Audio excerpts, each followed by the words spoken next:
Alright, so what we're showing here is the replacement of a ceiling fan unit. This is one of the I guess they call it Nutone or something. These come from Home Depot.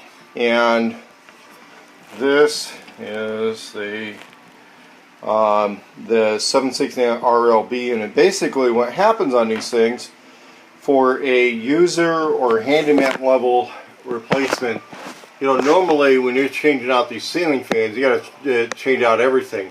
What they've done here is really clever.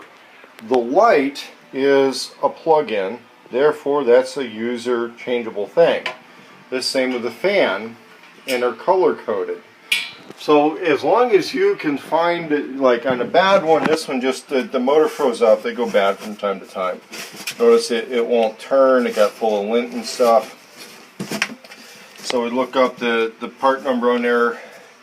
It's tricky because you got to go to the Home Depot service desk. They're going to go through some trouble to order just the fan motor, just the part that went bad. And because they use separate plugs, really clever, these Nutone fans, you can replace these elements as needed without, let's say, having to cut a new hole in the wall or get up in a crawl space to do the rest of the work. You'll see a little screw here. That's this one. That's basically about it as far as tools. Everything else is wing nuts. So there's a couple little tabs up here. That will correspond to these tabs. This little cutout area, what corresponds to our two plugs. We're not going to do anything else. All you got to do, you don't have to shut off power to the whole place. You just make sure the switches are turned off.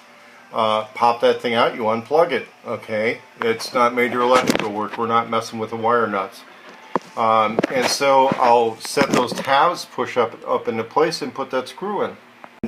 Here we can see this is all one unit. So we just set this up here and get these tabs into place, and I got to set this down while I do it.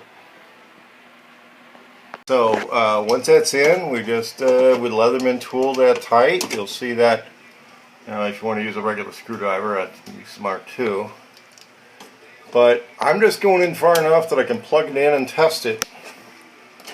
And fortunately, these things are color coded. Now, if you get the two plugs mixed up from each other, no big deal, right? Because they both do the exact same thing. It just, one is for the fan, the other is for the light. So on the switch, this thing has two switches. And there it is. We plug it into the one. Looks like got some lights there. And just for kicks, I'm going to test the other switch just to make sure we're okay.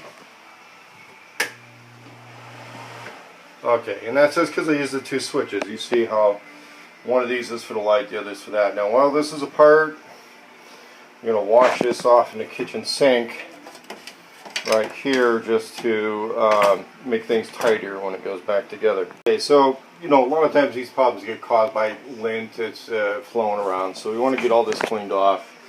But basically everything gets held together by this little wing nut, which had been, goes off that little stud there, which when you buy the fan motor assembly, it's all right there.